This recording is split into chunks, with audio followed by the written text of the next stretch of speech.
The floor was shaking beneath Eli Cross's boots. Loud alien drums echoed from high above the steel arena. He stood in the center, surrounded by thousands of creatures. All of them hungry for one thing: blood. His blood. He didn't know how. He got here. One moment he was fighting in the ruins of Deltanine. The next, he woke up in a prison cage. Now he stood under hot lights, armed with nothing but rusty armor and a dull blade. And across from him was the biggest alien he'd ever seen. She stood over 7 feet tall. Her skin was dark violet, with glowing blue lines running down her arms. Her muscles were thick like cables, and her eyes burned like twin suns. They called her Commander Vexa, champion of the Rascari. A deep voice echoed across the arena, speaking in Rascari language, but Eli didn't need a translator to know what it meant. The fight was about to begin. Vexa stepped forward with a slow, terrifying grace. She wasn't just a fighter, she was a predator. The crowd went silent. Eli swallowed hard, raised his sword, and tried to calm his shaking hands. "Okay," he muttered to himself. "You've fought worse, right?" But no, he hadn't, not even close. Vexa charged, fast as a storm. Her fist slammed into Eli's side. Throwing him like a rag doll, he rolled, gasped, and barely managed to stand up. She didn't wait, she came again. This time, with a spinning kick, he ducked, just barely, and her leg smashed a pillar behind him. Stone exploded in all directions. The crowd roared. Eli coughed, wiped blood from his lip, and grinned. "You know," he shouted, for a war machine, "you've got a really nice butt." Everything stopped. The crowd gasped, thousands of alien mouths opening at once. Even Vexa froze. Mid-strike, her eyes widened. And for a split second, something strange happened. She blushed, then her hand moved. Faster than sound, she slapped him so hard, his vision went white. Eli hit the ground and skidded across the dust, groaning. His ears rang, his cheek burned, and his vision blurred. But he was smiling. "Worth it," he mumbled, as the crowd screamed louder than ever. Vexa stood still, breathing hard, staring down at him. She had the chance to finish him and him, but she didn't. Her fingers twitched, but her blade didn't move. Instead, she looked away. 2 guards entered the arena, confused. Weapons? Ready, they aimed at Eli, but Vexa lifted her hand, stopping them. The crowd fell silent again. Something had changed in that moment. A line had been crossed, one never crossed between species. The human had shown no fear, and worse, he had made the great warrior blush. The announcer's voice returned, louder this time, demanding a winner. But Vexa stepped back and said something. In Rascari, the arena lights dimmed and a buzzer rang out. The match was a draw. The crowd went wild, confused and excited. Guards rushed Eli, grabbed his arms, and dragged him away. But as he was pulled from the arena, he looked back at Vexa. She was still watching him, expression unreadable, but her eyes weren't angry anymore. They were curious, and for Eli Cross, a simple human from Earth, that was scarier than anything else that had happened so far, because he had just gotten the attention of a fearsome alien warrior, and the slap still hurt, like hell. The metal cuffs clicked tighter around Eli's wrist as 2 guards pushed him down the long corridor, their armor shining under red lights. One of them grunted something in Rascari and shoved him harder. Eli didn't fight back, not because he couldn't, but because he was still stunned from the slap hand, not just from the pain. He had fought aliens before, escaped traps, even survived orbital crashes, but this was new. He had made a fearsome warrior blush, and she had let him live. He didn't know what was coming next, but the answer came fast. The guards stopped in front of a heavy door. It hissed open with steam, and before Eli could speak, they pushed him inside. He stumbled forward and froze. Vexa was there, already waiting, her armor removed except for the chest plate. Her arms crossed, her expression unreadable. "What the hell?" Eli whispered, blinking as the door slammed, shut behind him. The cuffs on his wrist beeped and locked into a glowing line that stretched to Vex's own cuffed wrist. They were chained together. A sharp voice spoke over the intercom, translated into Galactic Standard. Punishment issued for both. The traitor hesitated in the arena, and the human spoke dishonor. Vex's eyes narrowed, but she didn't speak. She just turned her back and walked to the far side of the room, pulling Eli along with her like a toy on a string. He stumbled, caught his balance, and let out a nervous laugh. "Wow, this is awkward." She didn't answer. He looked around. The room wasn't a cell, it was more like a training chamber. Weapons lined the walls, most disabled, but the center had mats, dummies, and a food dispenser. They were expected to train, live, and survive together. As punishment, I guess. "They want us to kill each other or become best friends," Eli said, trying to break the silence. Still no reply. Hours passed, maybe more. They were fed bland rations, trained in silence, slept on opposite sides of the room. Every move Eli made pulled slightly at the chain. A constant reminder he was not alone, not free. But something shifted on the third day during a sparring session. Eli blocked one of her strikes. Barely, but he held it. The chain yanked them closer, and for a moment, their faces were inches apart. He saw something flicker in her eyes. Not anger, not pride, but something closer to curiosity. "You don't fear me," she said suddenly, her voice deep and cold. Eli shook his head. "I probably should. You should be dead. You had the chance," he said, meeting her gaze. "But you didn't take it." She stepped back, releasing him. "I don't know why," she muttered, turning away that night. She didn't sleep on the opposite side of the room. She sat closer to him, cleaning her gauntlets in silence. Eli stayed quiet too. Not wanting to ruin whatever this was, the chain between them no longer felt like a prison. It felt like a strange connection neither of them wanted to acknowledge, and for the first time since arriving, Eli felt something more dangerous than fear, hope. Because if the warrior who nearly killed him was now choosing to sit beside him, maybe, just maybe, he could survive this. Or maybe he'd fall even deeper into something much more complicated than survival. Something that began with a slap, and was now turning into something far more powerful. A bond neither of them could break, not without breaking themselves too. Snow blasted against the armored transport as it landed on the frozen moon of Threxus 4.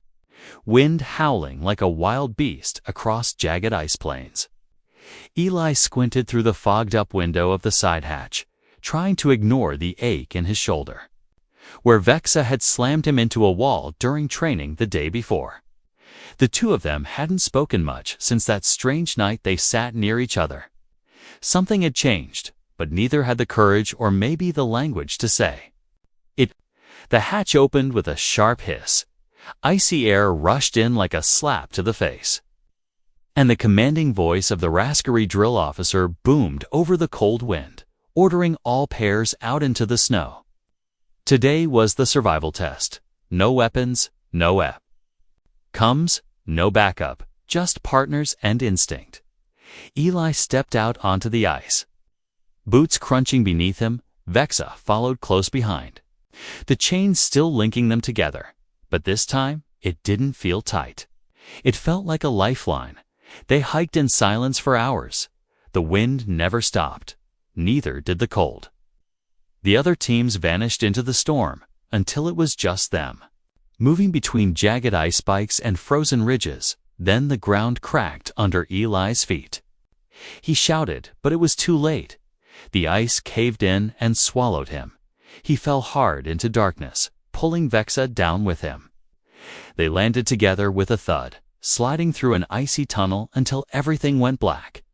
When he opened his eyes, he was lying in a cavern of smooth blue ice, glowing softly from trapped minerals in the walls. His head pounded and his fingers were numb. Vexa sat beside him, breathing hard, her armor cracked, one arm bleeding purple blood. He crawled closer, checking the cut on her arm. "That's deep," he said. "We need heat, or it'll freeze." "There is no heat," she growled, her voice weaker than usual. Eli looked around the ice cave. Empty except for rocks and shadows. He rubbed his hands together and then reached toward her without thinking. She flinched at first, then let him press his warm hands against her arm. They stayed like that for a moment. Quiet, breathing in sync. "This is how humans survive," he said softly. "We stick together," Vexa looked at him, her face unreadable.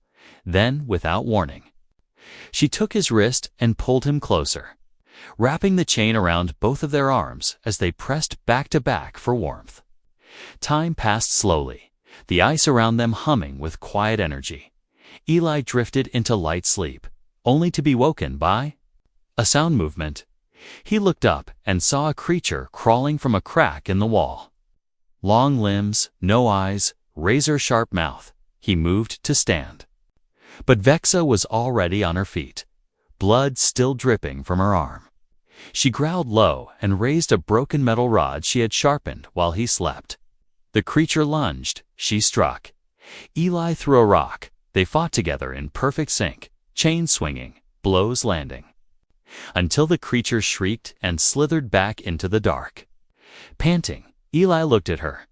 "You just saved my life again." She wiped her arm on the ice. "You saved mine first." They didn't speak much after that, just leaned against each other in the cold, hearts beating in the same rhythm. Something unspoken passed between them. Not just survival, not just duty, but a growing, dangerous understanding.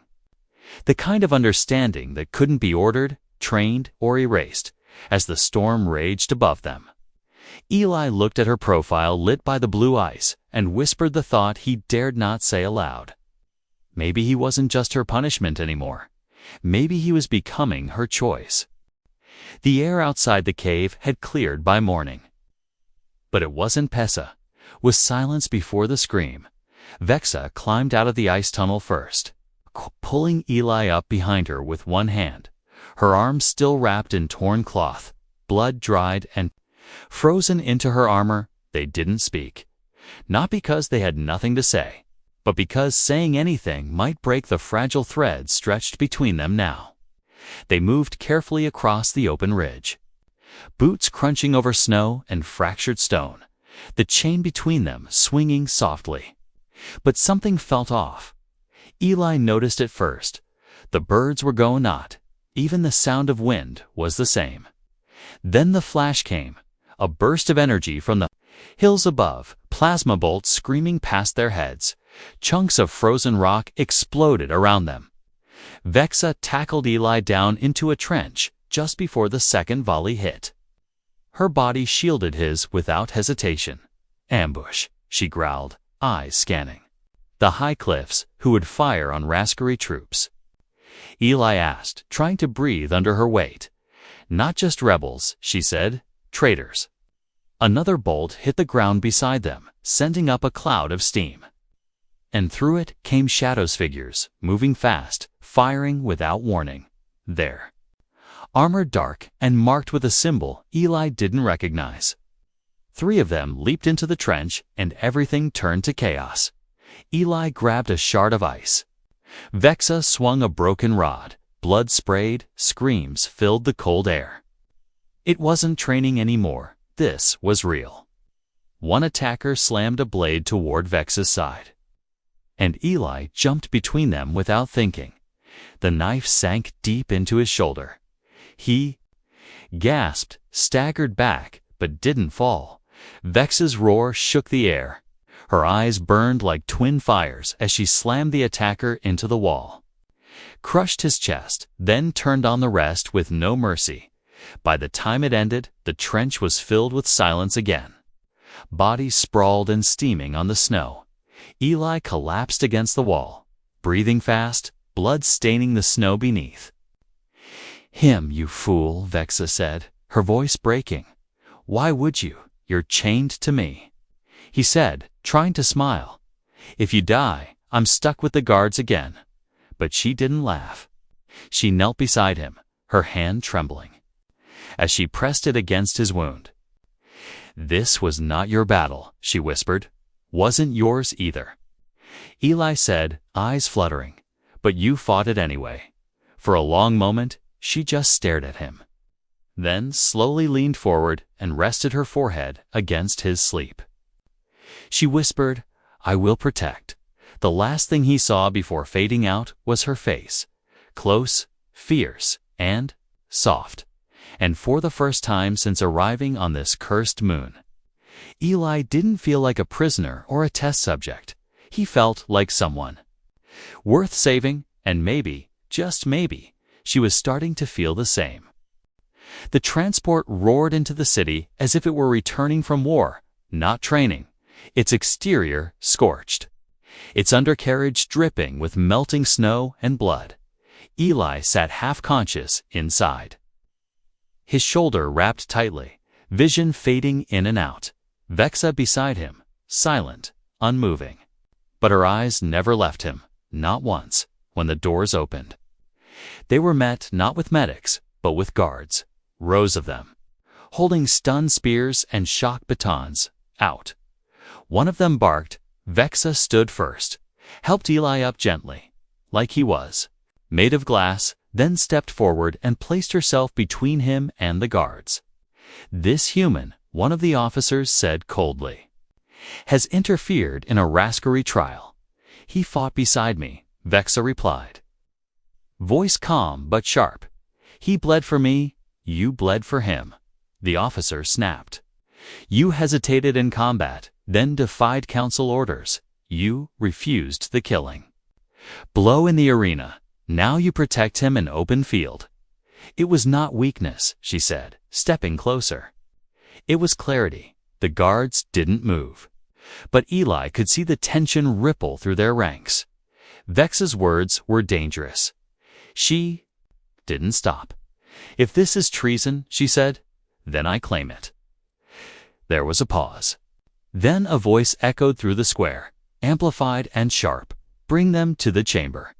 Hours later, they stood in the Grand Judgment Hall. A circular room filled with rascally elders, all seated in cold stone thrones that circled down like steps into a pit. In the center stood Eli and Vexa, still chained together, Commander Vexa. The elder in the highest seat said, "You are charged with disobedience, dishonor, and emotional corruption by a lesser species." Vexa said nothing. "Speak now," the elder continued, "or accept the punishment execution for both." Eli looked up, weak but steady. "Let her go," he said, voice rough. "Kill me. I'm the problem, right?" Vexa's head turned slowly, eyes locking with his. "No," she said, finally. "You are the reason I began to see." Gasps rippled through the chamber. "I followed every command, won every war, broke every rule of mercy," she said, voice rising. "And still I was hollow." She stepped forward, chain-pulling Eli with her. This human, this fragile thing, stood when others fell, spoke when others begged, bled when others ran. She looked up at the council. "He is not my weakness," she said. "He is my mirror." Silence. Then the council rose together, signaling final judgment. "Then by tradition," said the elder, "you must prove it." "How?" Vexa asked, her voice like a blade. "You will execute him," he said, "now, in front of us." Vexa didn't move. Eli squeezed her hand gently, whispering, "It's okay." But she turned, eyes wet with rage, and threw the blade they had placed before her into the stone floor so hard it cracked. "I won't," she growled. "If that means exile, then I accept it." She turned to Eli and unwrapped the chain slowly, snapping the magnetic lock with a sharp pull. "He is mine," she said to the council, "and I will not break him for you." Chaos broke out, voices shouting, weapons drawn. But Vexa didn't flinch. She picked Eli up with both arms and walked away as if none of them mattered. And not a single elder dared to stop her, not after hearing what she had become, not after seeing what she was willing to lose to keep him alive. The sun never rose on the backworld outpost they found, only a cold gray mist hanging over rusted towers and broken streets. The buildings were dead. The tech was ancient, but it was hidden, and that made it home. Vexa carried Eli through the gates like a soldier bearing a wounded prince. Her arms steady despite her exhaustion, her cloak torn by plasma fire. His head rested against her shoulder, feverish and pale. He hadn't spoken since the trial.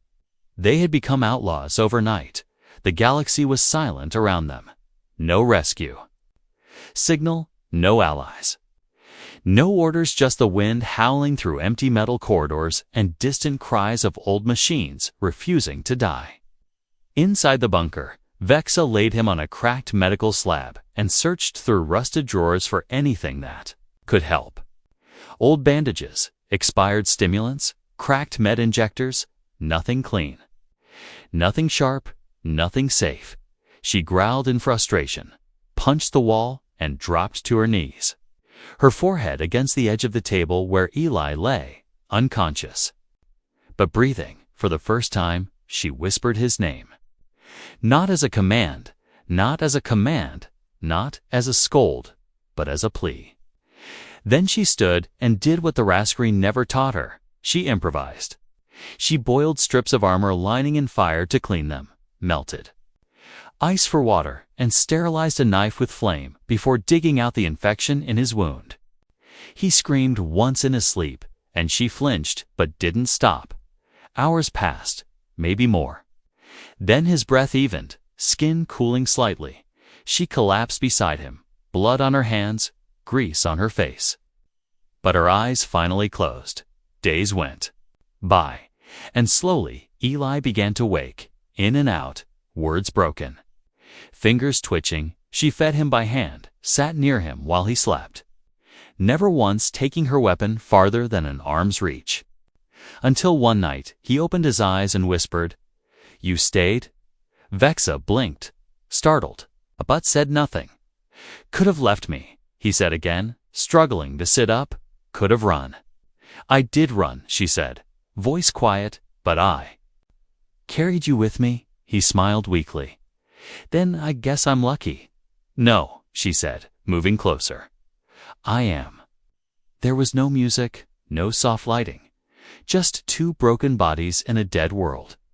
But when she placed her hand on his chest, just above the bandages, something warm pulsed between them. Not fire, not rage, not even adrenaline, but a bond sealed in blood and silence. He reached up, touched her jaw gently, and said, "You slapped me so hard, I'm surprised my heart still beats." She didn't smile, but her eyes softened. "Don't make me do it again," she said, and leaned her forehead against his, outside. The sky flashed a long-distance sensor ping, blinking red on a dusty screen. Someone had found them, but inside the bunker. For that one brief moment, the world had stopped chasing them, and all that mattered was that they were still breathing, still together, and still unbroken. The rain came first heavy and acid-tinged, soaking the old roof panels and sizzling against rusted pipes. Eli sat on the edge of the bunker entrance. Bandages fresh, arm in a sling, eyes focused on the blinking light in the distance. It wasn't a star, it pulsed red in patterns too perfect. He knew what it meant. So did Vexa. She stood beside him in silence, armored again, blades strapped to her back. Her expression carved from stone. "They found us," Eli said quietly. "They won't take you."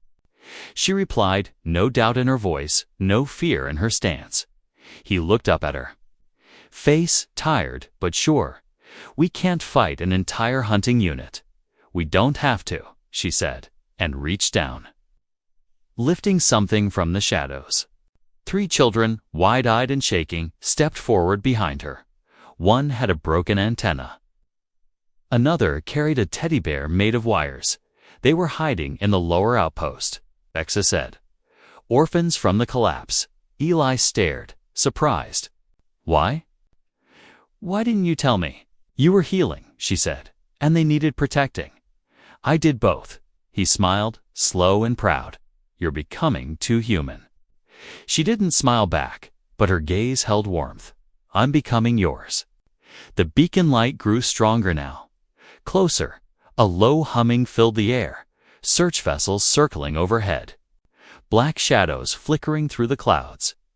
Eli stood, slowly, hand gripping the edge of the bunker wall to steady himself. We can't outrun them, Vexa nodded. Then we buy time. Together, they guided the children toward an old escape. Tunnel in the rear shaft, broken and half-collapsed, but still passable. Eli handed one child his old comlink, pressed the button, and whispered coordinates in the child's ear. Go, he said. Don't stop until you see stars. Vexa knelt before the smallest one, placing her blade in the child's hands. You are a warrior now, she whispered. You protect others. Then the children ran, disappearing into the dark. Eli and Vexa turned back, weapons ready, wind howling, rain burning their skin. The first Rascary drone dropped fast, but Vexa leaped high and crushed it midair, parts flying in all directions. Eli fired an old plasma rifle with one arm. Sharp and steady, hitting targets before they landed. Side by side, they moved like twin storms, unchained and free. And as the last of the attackers fell, and the sky cleared enough to show distant stars again, Eli leaned against a wall, panting. Blood on his lips, Vexa caught him before he slid down, holding him close, her breathing ragged. You're still bleeding, she said, voice tight. So are you, he replied. Then looked at her with a crooked grin, and I'm still thinking. About your butt, she stared at him, shocked, then actually laughed low. Rough, real. Still hurts, he added, rubbing his cheek. You never learn, she whispered. And kissed him. This time, there was no slap, only warmth, and in that broken bunker, under a dying sky. Surrounded by ash and silence, the fearsome alien warrior, who once nearly killed him, now chose to love him instead, and she never looked away again.